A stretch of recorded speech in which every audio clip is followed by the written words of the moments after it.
جب انسان فوت ہو جاتا ہے اس کا عمل منقطع ہو جاتا ہے، اس کا عمل منقطع ہو جاتا ہے، الا من ثلاث، مگر کہ تین چیزیں ایسی ہیں اگر وہ دنیا سے کر کے گیا ہے، دنیا میں چھوڑ کر گیا ہے، اس کا جو نفع ہے، اس کا جو ثواب ہے، اس کا جو اجر ہے وہ منقطع نہیں ہوتا۔ میرے مصطفیٰ کریم آقا صلی اللہ علیہ وسلم نے سب سے پہلے نمبر پر ارشاد فرمایا صدقہ جاریہ، صدقہ جاریہ، صدقہ جاریہ کر کے اب بندے کو اللہ پاک نے زندگی عطا فرمائی، اس کے پاس معلوم عطا ہے، اس کے پاس بڑا کچھ ہے، اس کے پاس جائیداد بھی ہے، اس کے پاس زمین بھی ہے، اس نے اپنی زمین میں مسجد بنا دی، اس نے اپنی زمین میں مدرسہ بنا دیا، قرآن پڑھنے والوں کے لیے کچھ کر دیا، قرآن کی تعلیم دے دی، قرآن پڑھا، اور اس کے بعد اس نے زمین دی ہے، صدقہ جاریہ کر کے گیا ہے، لوگوں کی اصلاح کے لیے کچھ کر کے گیا ہے۔ فرمایا اگر بندہ اس دنیا سے چلا بھی گیا ہے، اب اس طرح نماز تو نہیں پڑھ سکتا، اس طرح وہ روزہ تو نہیں رکھ سکتا، اس طرح وہ زکوٰۃ تو نہیں دے سکتا، اس طرح وہ صدقہ نہیں کر سکتا، جس طرح وہ دنیا میں حج کرتا تھا اب وہ حج تو نہیں کر سکتا، جس طرح وہ عمرہ کر کے ثواب کماتا تھا اب وہ عمرہ تو نہیں کر سکتا۔ لیکن فرمایا دنیا سے چلا گیا ہے، صدقہ جاریہ کر کے گیا ہے، کوئی مسجد بنا کر گیا ہے، کوئی مدرسہ بنا کر گیا ہے۔ فرمایا اب اگر وہ قبر میں چلا بھی گیا ہے، پیچھے رب کائنات اس کے نامہ اعمال میں اس مسجد کی بنا پر، اس مدرسے کی بنا پر، صدقہ جاریہ کی بنا پر اس کے نامہ اعمال میں رب کائنات اس کا ثواب ملتا ہے۔ سبحان اللہ۔ صدقہ جاریہ سب سے پہلے کیا ہے؟ صدقہ جاریہ۔ ہم سب کوشش کرنا ہے اور ہم سب کو یہ سوچنا چاہیے کیا میرے نام کی اینٹ مسجد میں لگی ہے یا نہیں لگی؟ کیا میرے نام کی جو اینٹ ہے کسی مدرسے میں لگی ہے یا نہیں لگی؟ جہاں پر بیٹھ کر بچے قرآن پڑھ رہے ہیں، یہاں پر جو صدقہ جاریہ کوئی اور عمل ہے، کیا میں نے وہاں پر اپنا حصہ ملایا ہے یا نہیں ملایا؟ اور اگر فرض کریں آپ کی ایک ٹائل لی ہوئی آنکر پر لگ گئی ہے، جب تک اس مسجد میں نماز پڑھی جاتی رہے گی، جب تک اس مسجد میں نمازی آتے رہیں گے، آپ خود سوچئے یہ صدقہ جاریہ ہے، اور اگر آپ چلے بھی گئے قیامت تک کے لیے آپ کے نام اعمال میں فرشتے ثواب لکھتے رہیں گے۔ سب سے پہلے کیا ہے؟ صدقہ جاریہ۔ اور اس کے بعد میرے مصطفیٰ کریم آقا صلی اللہ علیہ وآلہ وسلم نے فرمایا کہ علم ينتفع بہ، ایسا علم جس سے نفع حاصل کیا جائے، ایسا علم جس سے نفع حاصل کیا جائے۔ اگر بندہ چلا بھی گیا ہے لیکن پیچھے والوں کو علم دے کر گیا، پیچھے والوں کو قرآن سکھا کر گیا،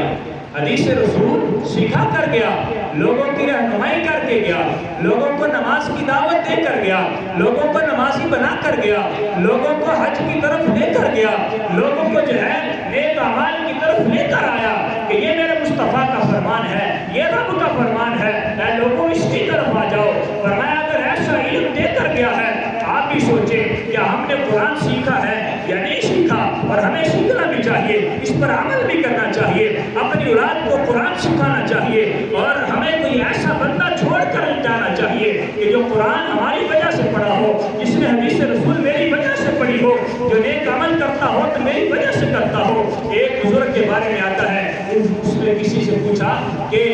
دن بھر میں کتنی نمازیں پڑھتے ہو؟ انہوں نے کہا کہ جو رب کائنات نے میرے اوپر لازم کی ہے وہ میں 5 پڑھتا ہوں، لیکن مجھے ثواب 25 کا ملتا ہے۔ میں نے کہا وہ کیسے ہے؟ وہ پڑھتے تو 5 ہوں لیکن 25 کا ثواب کیسے ملتا ہے؟ میں نے کہا بات یہ ہے کہ جو میرے اوپر 5 لازم ہیں وہ میں پڑھتا ہوں، لیکن 4 اور کو میں نے نمازوں پر لگایا ہوا،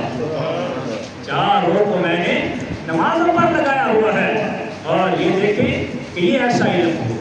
ایسا علم بندہ چھوڑ کر جائے، لوگوں کو نماز کی طرف لے کر آئے، قرآن پڑھا کر جائے۔ آپ خود بھی غور کریں، اگر قرآن جب تک پڑھا جاتا رہے گا، اس پر عمل ہوتا رہے گا، قیامت تک کے لیے کیا اس کو ثواب نہیں ملے گا؟ قیامت تک کے لیے ہمیشہ جو ہے اس کو ثواب ملتا رہے گا، بندہ قبر میں ہو یا عشر میں ہو۔ اور پھر کیا بات ہے میرے مصطفیٰ کریم آقا صلی اللہ علیہ وآلہ وسلم کے فرمان کی کہ آپ نے یہ ارشاد فرمایا کہ کل بروز قیامت حافظ قرآن کو کہا جائے گا کہ آج قرآن پڑھتا جا اور جنت کے درجات طے کرتا جا، اور جہاں پر وہ قرآن ختم کرے گا اس کا آخری درجہ ہوگا،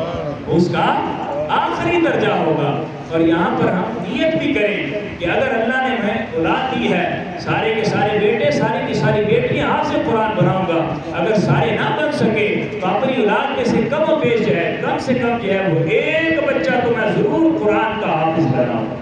قرآن کا حافظ بنا کر جاؤں گا۔ ہمیں کیونکہ اپنی آخرت کے بارے میں بھی سوچنا ہے، اور وہی صحیح بندہ وہی ہے، ایمان والا وہی ہے، اور اللہ کی بارگاہ میں ہدایت پانے والا وہی ہے، نجات پانے والا وہی ہے جو دنیا کے ساتھ ساتھ اپنی آخرت کے بارے میں بھی سوچتا ہے۔ اور اس کے بعد میرے مصطفیٰ کریم آقا صلی اللہ علیہ وآلہ وسلم نے فرمایا وَلَدٍ صَالِحٍ، وَلَدٍ صَالِحٍ، نیک اولاد، نیک اولاد اگر بندہ چھوڑ کر گیا،